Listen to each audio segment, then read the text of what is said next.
Hi, everybody. Welcome to the Leadership Lounge. My name is John O'Brien. I'm a Master's of Organizational Leadership program here at Goodwin. I'm one of the students, and I was asked to come here tonight to introduce Jay Fraga, who's a Western Massachusetts native who's founded the Knockout Foundation, and me and Jay just met probably about 35 minutes ago, and we both connected through, we both have a passion for cycling. Jay is a former BMX racer who almost made it professional at one point in his life, and I myself am an amateur road racer. Jay had a very interesting story. He raced from age 8 until his late 30s. He was medically retired from racing in 2011, but he had a crash on May 14th, 2010 that actually kept him off his bike for the rest of his life.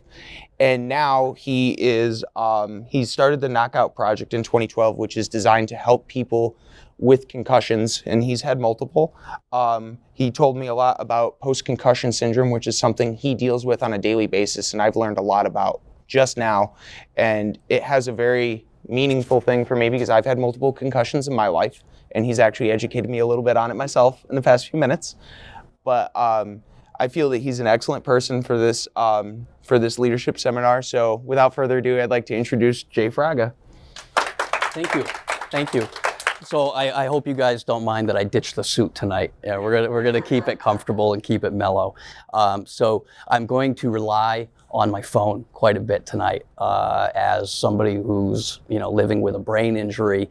Giving a speech off the cuff can be kind of hairy. So without further ado, let's get into it. So thank you, John, by the way, and thank you, Sandy. I appreciate you guys having me today. So I raced bikes for a long time, BMX bikes. And for those of you who don't know, BMX is a dirt sport. It is about 45 seconds, one lap. It's very fast. There are 8 riders, 7 other ones out there with you. And basically it is a sprint to the finish with jumps and turns and things like that. And so a lot of people that race bikes are very driven, sort of aggressive, and when that stuff happens, obviously crashes happen and things like that. And so I've had a lot over the course of my life. And I apologize, we will get this thing going. So I started racing BMX bikes when I was 10. That experience led to incredible mental growth in terms of confidence and my sort of perspective on competition. By the time I was 14, I believed that I was pretty damn close to invincible. I mean, obviously I knew I could be hurt, but I thought that I could get through anything, which was sort of ironic considering that I had a hell of a rap sheet in area hospitals, from the last 4 years at that point of going all out on a track and participating in various sports. I was a hard charger, as they said, like a lot of other kids.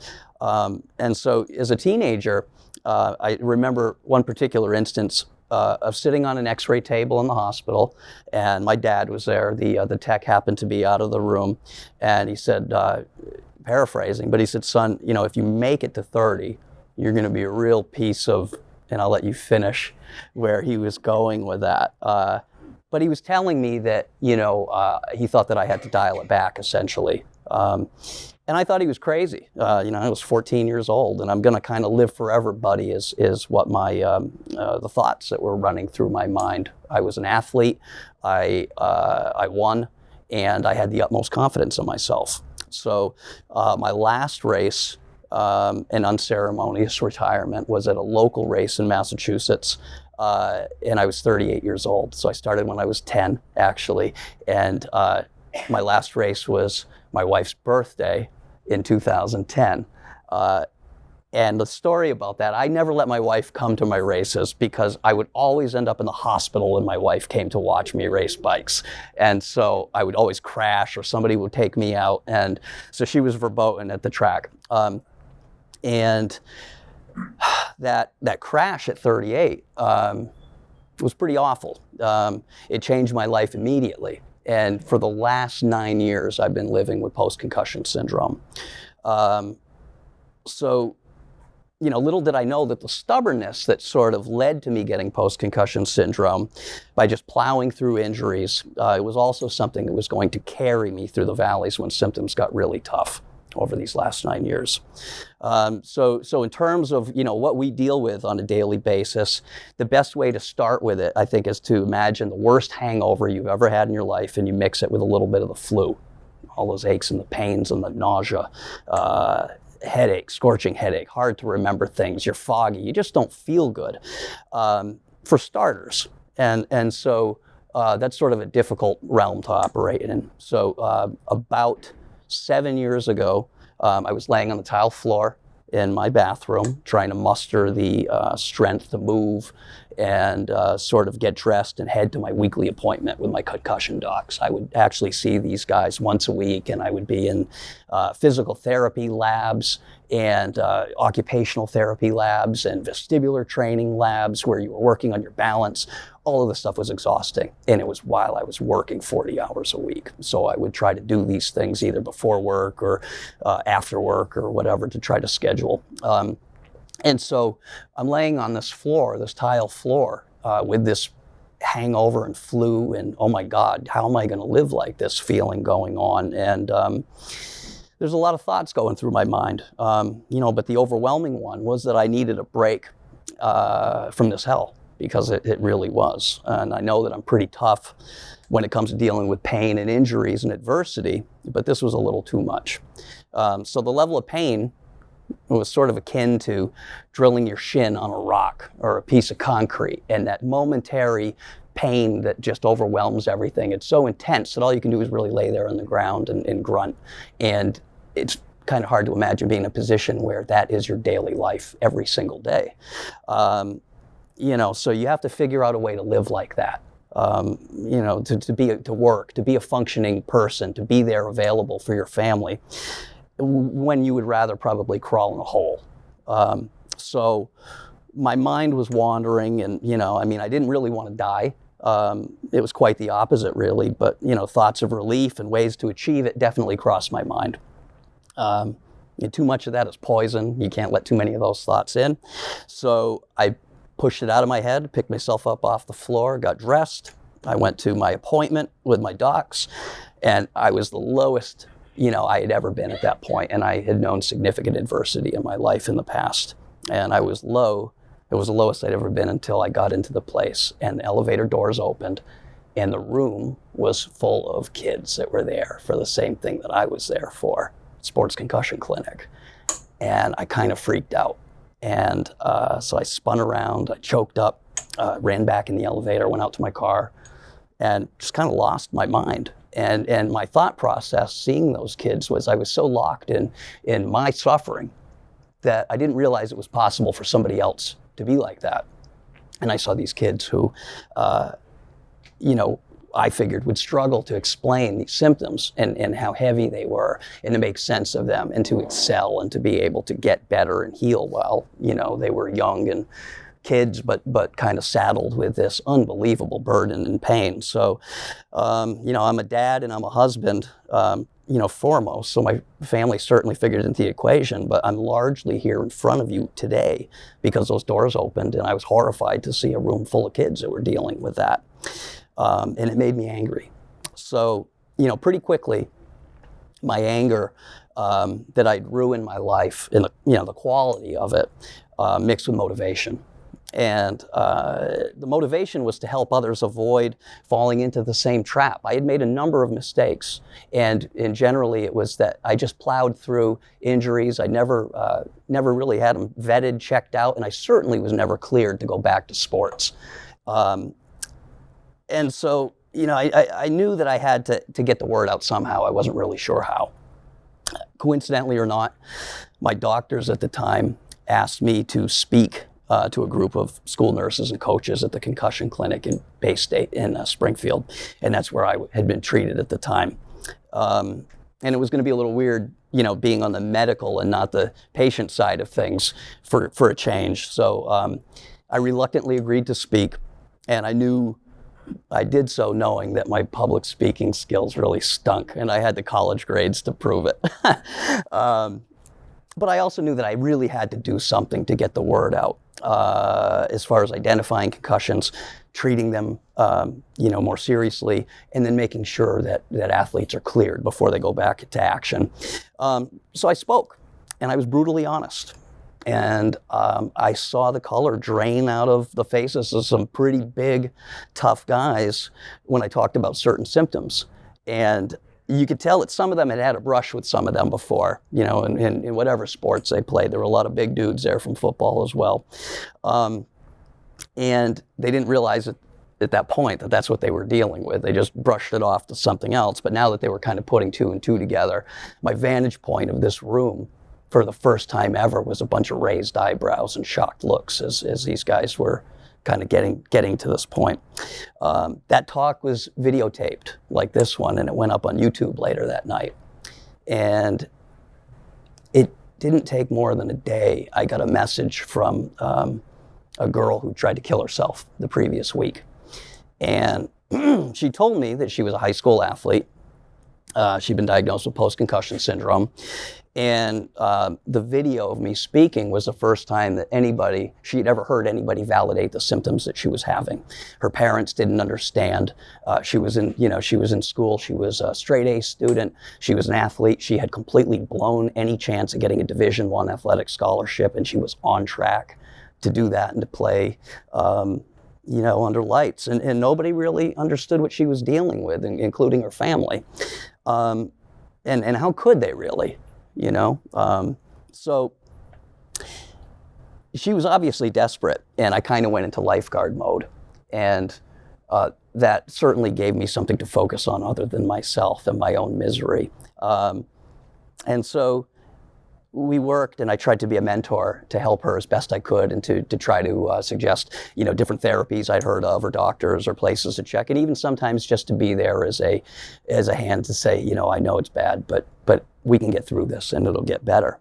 But then more came, a lot more came. So I had been flirting with the idea of starting an educational project that basically would serve as my epitaph. I knew that I had ruined my life, and I didn't think there was any way that I wasn't going to suffer for the rest of my life, but I at least wanted to get the word out about how I had gone wrong, and how I didn't want anybody else to follow in my footsteps. So never in a million years, though, would I conceive that this knockout project that I started as a educational source would turn into something else. I always just thought it was going to be educational. And now I realized something different had happened from what I originally intended. On top of educating the public at large, we essentially assembled an ad hoc group of people online who fell sort of into this hell, and they needed support. And this was the first time that they were being validated, just like the girl who had contacted me. So, they needed information, they needed support, and they needed camaraderie. And that sort of happened organically. We had pieces that were written by, Olympic medalists. We had pieces written by high school kids, and everybody in between. Sports that you never ever would have even thought of. Wakeboarders, Pac-10 divers, tennis players, really, But what I found out was that our physiology is all the same. And when we get hit enough times, bad things happen. So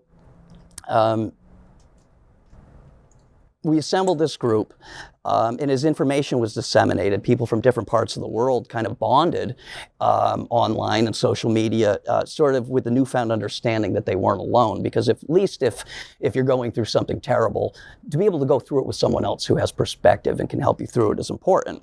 So it was incredible to see that boost in people when they realized that they were part of a team, if you will. And it was also humbling to understand at that point, though, that there were so many people suffering in silence.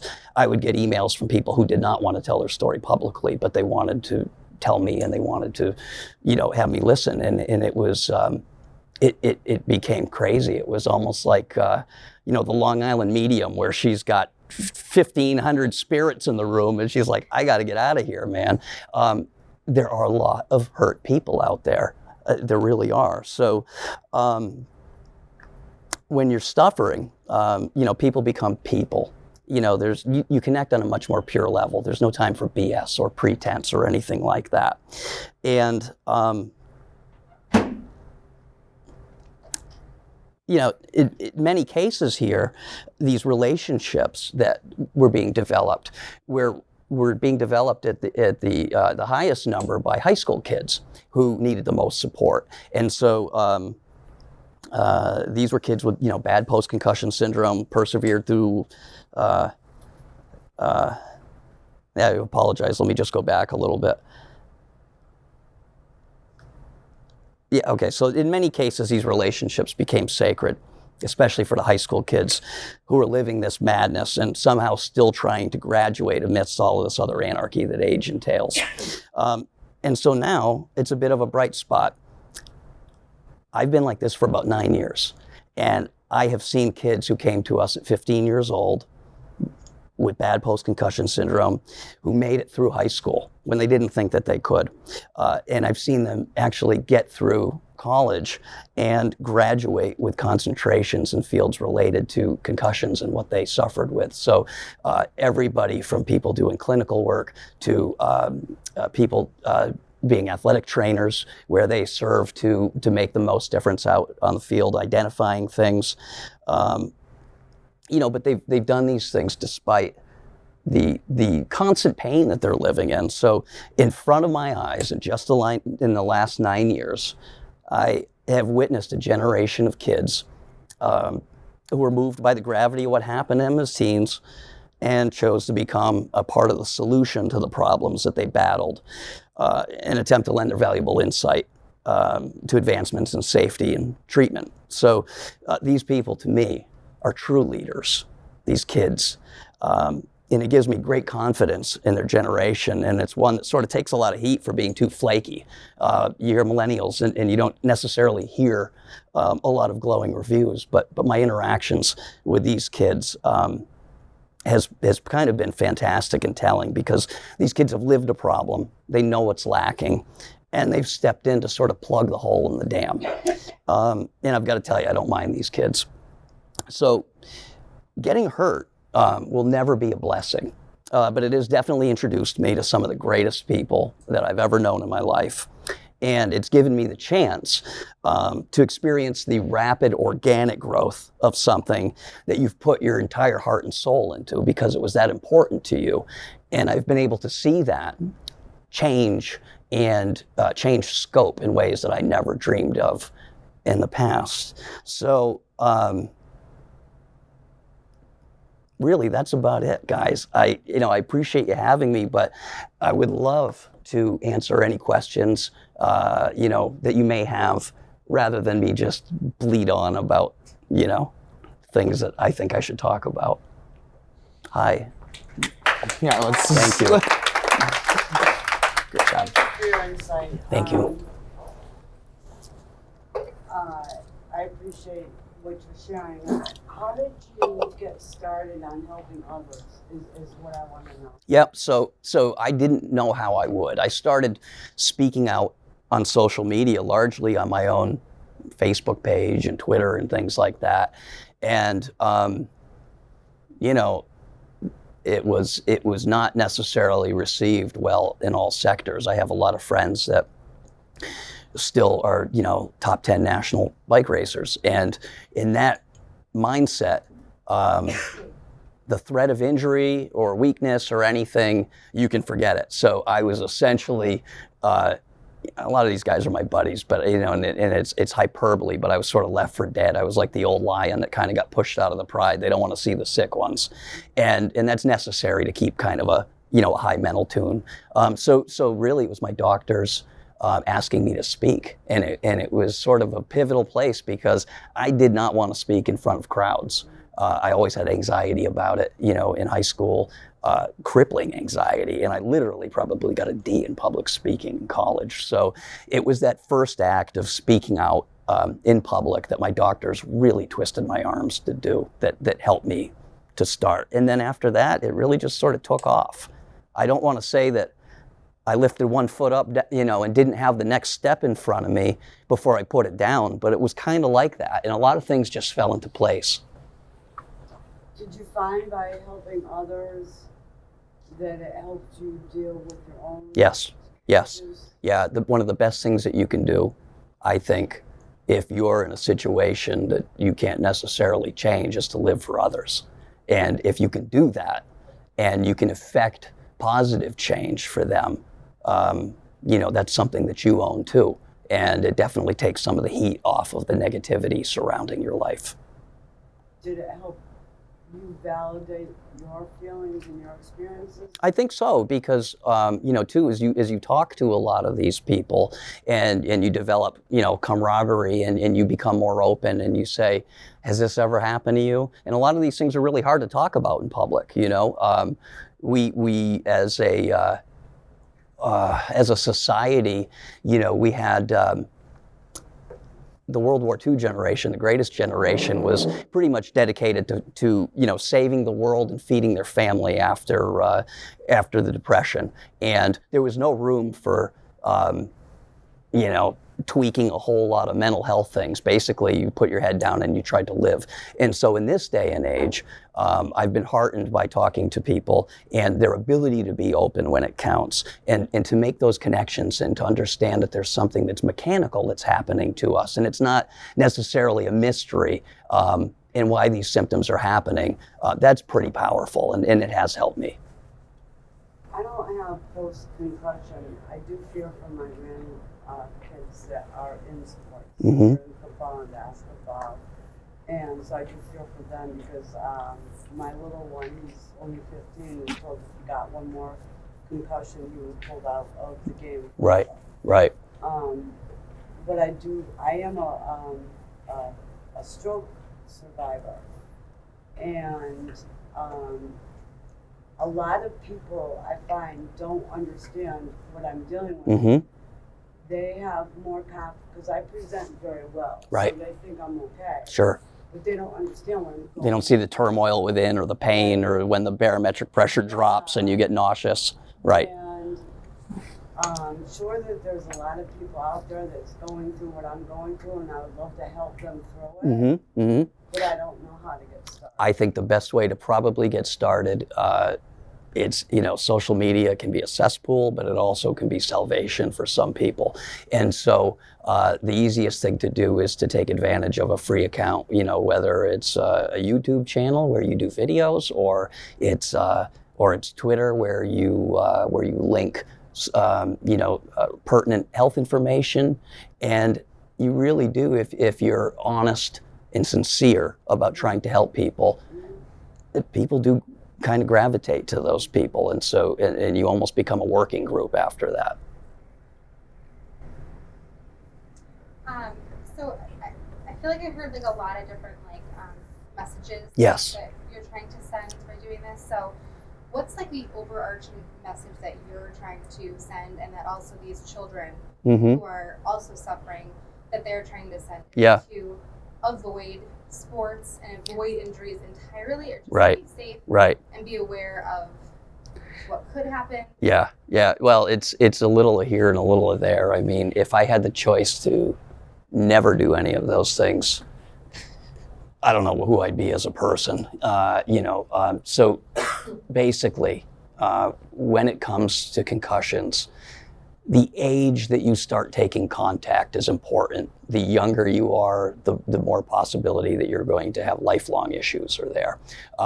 Kids in that 7 to 9 year old range end up with, that's when your myelin development or your white matter is developing, and that material does not repair itself. So generally, I have sort of a multifaceted approach, and really it's the later you can start kids with contact. If they're going to be in contact, the better.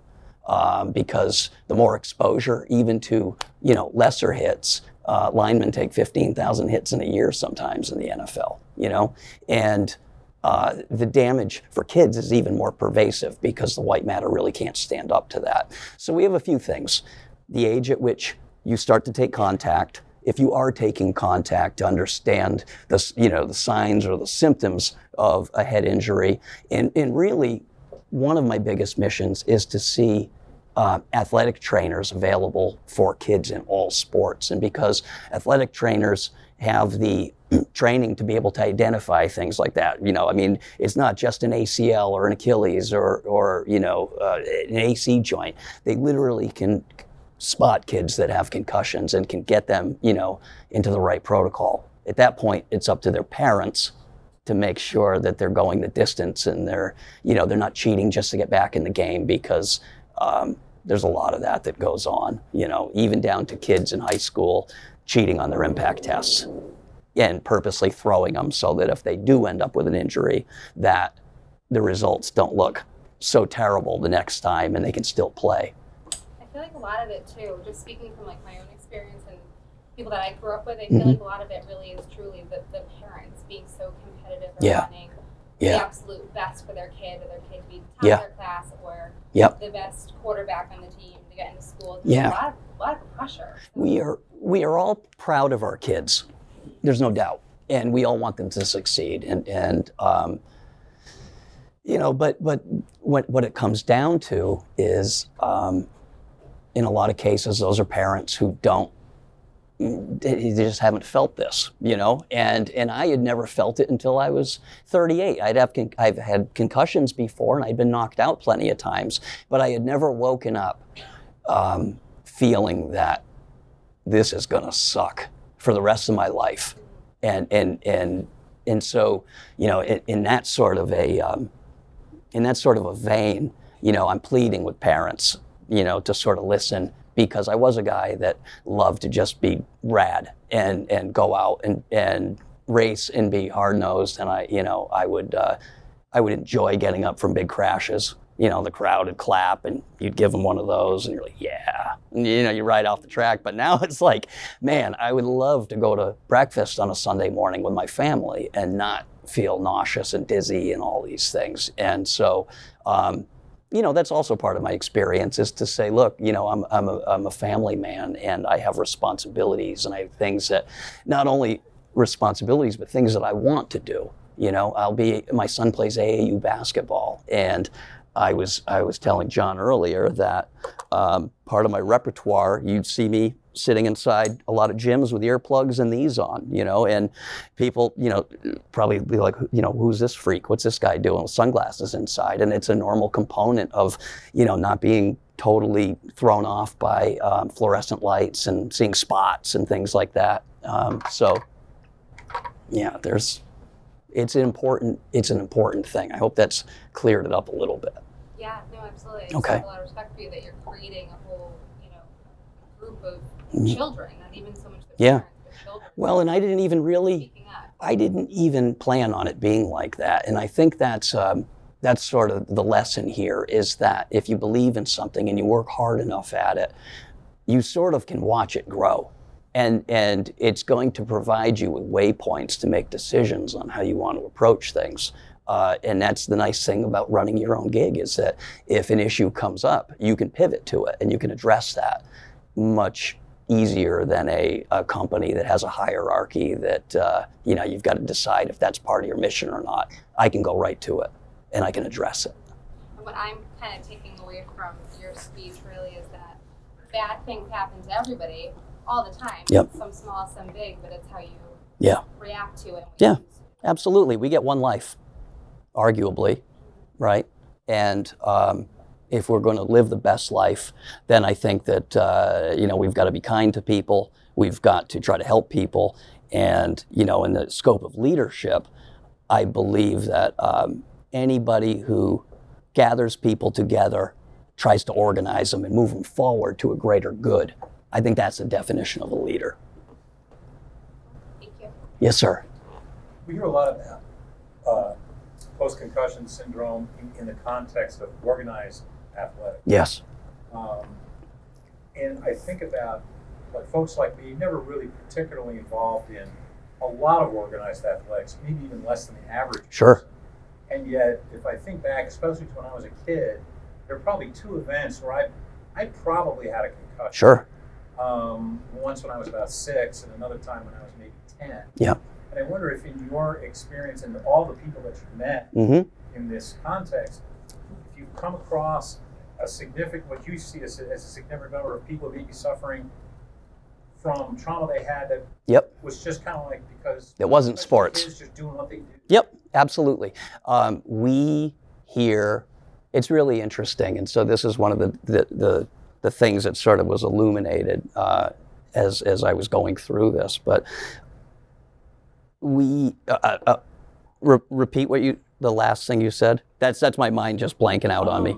It was sports. Folks that yes. Really were suffering because yeah. of things that happened to them, not because necessarily they were involved in an organized yes. sport, but especially kids. Okay. Yes. Kid stuff. Yeah. So I've heard from the gamut. Housewives that have fallen in Indiana on ice in their driveway and smacked their head on the driveway, and who are instantly in the position that a guy who played 8 years in the NFL is.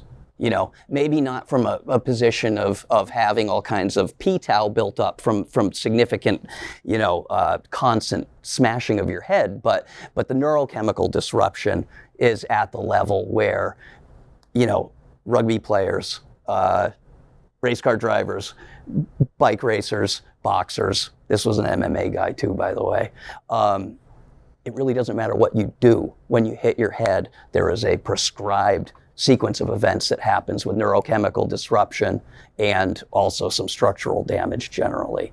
So it was stimulating my question. You were talking about kids. Yeah. The later that you initiate sort of contact sports, the better. Yeah. And the thought that ran through my mind is being a kid is kind of a contact sport. It is. It is. I was a kid. It is. It is. And so the way we think of it, or the way we should think of it, is generally, kids are going to be kids, but the more that we intentionally expose them to, I'm not out there telling my kid to climb that 30-foot tree and bounce off 16 branches, even though that's what I thought was a good idea and I did when I was young. Yeah. But, that doesn't mean we have to trot them out at 6 and 7 years old to take 25 shots in the head a week. Because in what other world would it be acceptable for us, as my friend Chris Nowinski at BU says, to allow our kids to get smacked in the head 25 times a week? Would you do it at home? Would you take a pillow and drill your kid in the head as they came in from school and say, hey, what's going on? Good job. No, but we do it weekend in and weekend out. And, the results are sort of catastrophic when it comes down to it. When I mentioned that I alluded to white matter damage when you're younger, all of that has an impact on your ability to remember. It has an impact on your ability to focus. And so the question's got to be asked. How many kids took too much contact, could have gone to Harvard, and ended up completely disorganized with a very difficult life with a menial job? I think it's a valid question. Anyone else? Yes. In all of the, I was disheartened to hear that after 9 years you're still suffering, and Yeah. I'm sorry for that. Thank you. I've been, I was in a major motor vehicle accident in the fall, and so I've been suffering for about 7 months. Right. I thought that was a lifetime. Yeah, I feel for you. a day is a lifetime, right? It feels like it, yeah. And so I'm asking a more practical question. I heard a lot of the things that you were doing, going to physical therapy, Yes. vestibular therapy, all things that I've tried as well. Yep. Has there been any special potion, combination, anything that has brought you some measure of relief Yeah. or anything over the years? If we think of health or lack of health as a football field, there are very few Hail Marys or 50-yard plays in getting better from this when you've damaged yourself so extensively. And so each I'm in for over $100,000 of my own money trying to, go out and see doctors, specialists and whatnot. And I've got pretty good insurance. But when you get to the upper end, the tip of the spear of injury, as we call it, you deal with doctors who can pretty much pick their patients. So there are no long bombs, so to speak, to getting better. One thing that did help me tremendously, which I never put any stock into before and thought it was kooky, was acupuncture. I've had a lot of illusions dashed with this, including my own permanence. But acupuncture was fantastic. it allowed me, it doesn't hurt that I have a 2-time U.S. Acupuncturist of the Year in my town, just happening to be there. But this guy's been fantastic. And so mental health, speaking to a psychiatrist about stuff that you really don't want to talk about, man, because anybody that hears it is going to say, that's important. Getting those thoughts out, making sense of them, having a guy say, you know what, that's not crazy, that's rational, and you're trying to make sense of this. That was important. Also, especially with females, the Atlas C1 is not held by ligaments, and it floats free. And women, because of their neck structure, are much more susceptible to that slipping out, especially with an impact that can give you a concussion. So you hit your head hard enough, then that C1 can rotate a little bit, and then what it can do is, if it goes too far, you're Christopher Reeves. That's not good, obviously. If it goes just enough, it ends up rubbing and fraying on some of the nerves that run up through that, the conduit, the occipital area, and you end up with all kinds of things like nausea, vertigo, things like that. And so having an Atlas orthogonal chiropractor do x-rays, triangulate on them, and notice that my Atlas was out about 5 degrees, and then he made an adjustment. That really helped me. And it was also one of these things where, how do you quantify things like this? So I went in to see this guy on a Friday, and he took the x-rays. He called me Monday. He said, come and see me Friday, you're out 5 degrees. I said, okay. So I went Friday. At the same time, there's a litany of these appointments that we're talking about. You're in the PT lab constantly. You are hating life because you are basically in Gold's Gym of hell, right? Medical hell. And so aggravating the very symptoms you want to get away from. Absolutely. And so they're heightened. You get out of vestibular therapy, you're sick. Long story short, I was in vestibular therapy, which vestibular therapy has to do with your ears and your eyes, and you determine your place in space with crystals in your ears and with your sight. And when your vestibular system's jacked up, which it is prone to be when you hit your head, that stuff goes a little bit sideways. So you might notice that all of a sudden you're walking into door frames and things like that. And you can't judge where you're, or you park your car like the guy used to park his 87 Corvette in the mall, way out in you thought you were between the spaces, but it is not happening. So I was seeing my vestibular therapist twice a week, and I had a graded assessment on Tuesdays. I saw the Atlas guy on a Friday. He made the adjustment. It was bizarre. Felt this warm sensation on the back of my neck, and I didn't want to put too much thought into it. But I thought I felt kind of better. I went home on a Friday. I took the day off. I relaxed. And I really didn't want to put a whole lot of, faith into it because, you go to a bunch of places, nothing seems to get better. I thought I felt better. The rest of the weekend went on. I'm like, I think I feel better, but I'm not. I went to my graded assessment on Tuesday at the vestibular lab, and the vestibular lab, you do all these awful exercises that look like they were devised in the Spanish Inquisition. You balance on platforms that are held up in the air by chains and things like that. You balance on soft foam.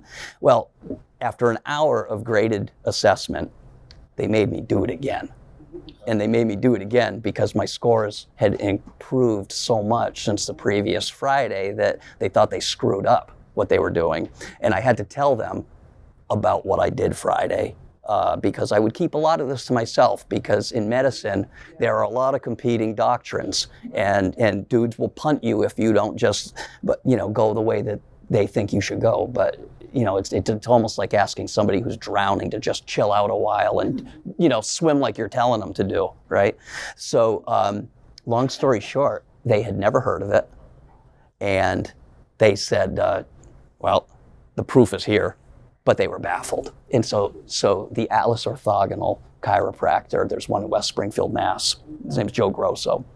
And there are not a lot of them around, was something that helped. The other thing that really helped was seeing a neurodevelopmental optometrist, an FCOVD, fellow of the College of Visual Development. These are rocket scientists of optometry. And when you go and you blow up your computer, you don't take it to a lawnmower mechanic. When you blow up your head, you don't take it to a clinic, a regular clinic. So those doctors are far and few in between. But what they're able to do is to gauge physical damage and put it in the context of our vision and start to get you on a path to where you can see and where your vision is getting better. And remembering that vision is also part of our vestibular system. So how you move and making your balance better and whatnot.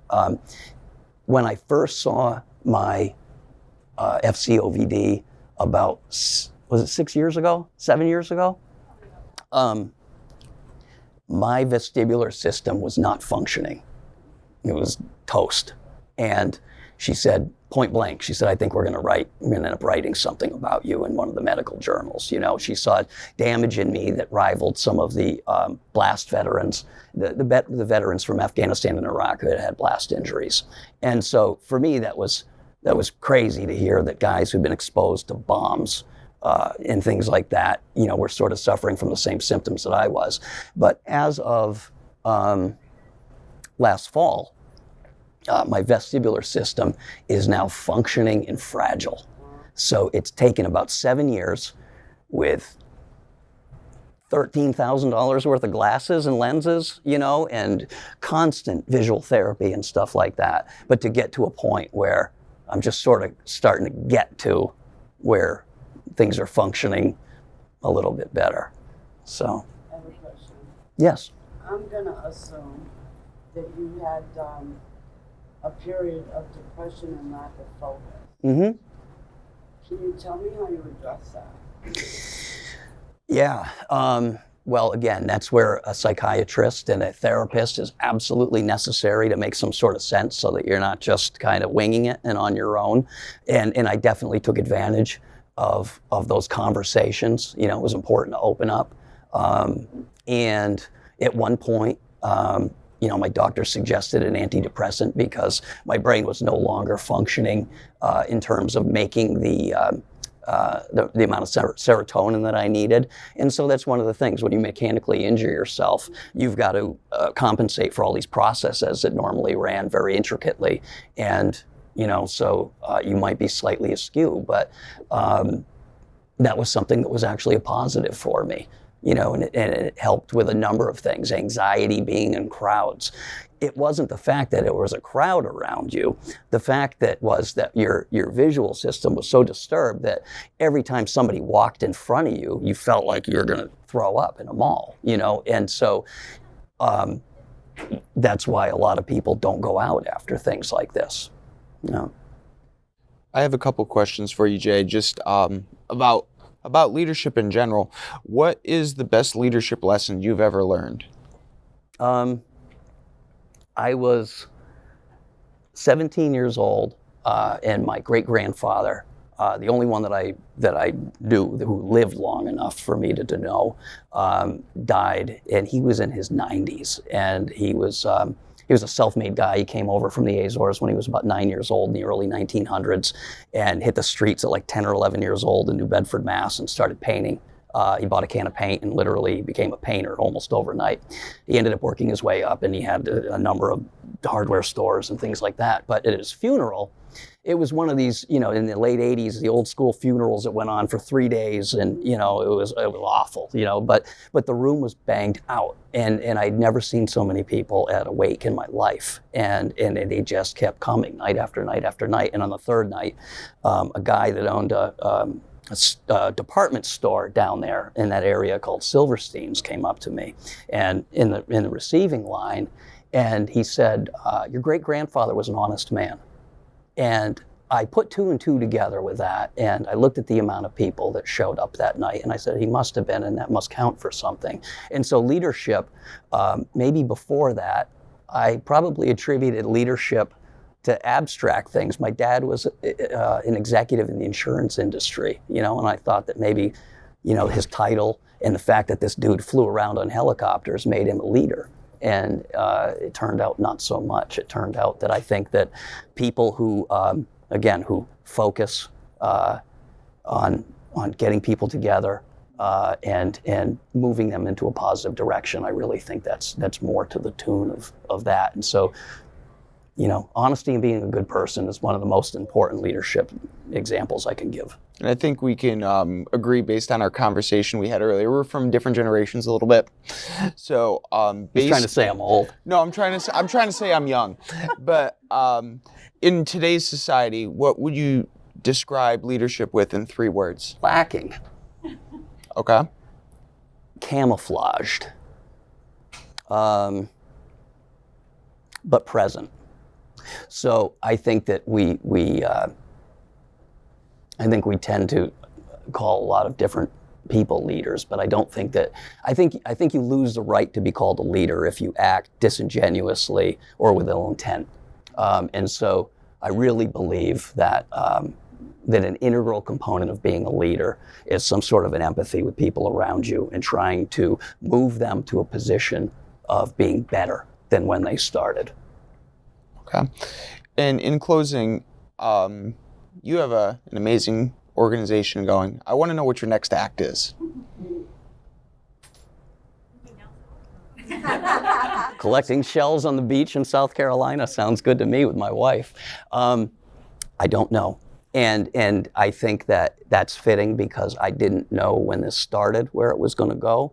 And I've been sort of amazed by every step. It's like I'm not even running it to a certain extent. It almost runs itself, if that makes sense. You put your mind into it and you do what you think is right. And it's been more successful than I can ever dream. So I don't know what my next step in life is, but it's going to be relaxing a little bit and I'll still try to help people. Well, he's an entrepreneurial at heart. So what he didn't mention is that he taught himself how to web design in the early 20s when that was brand new and created his own business.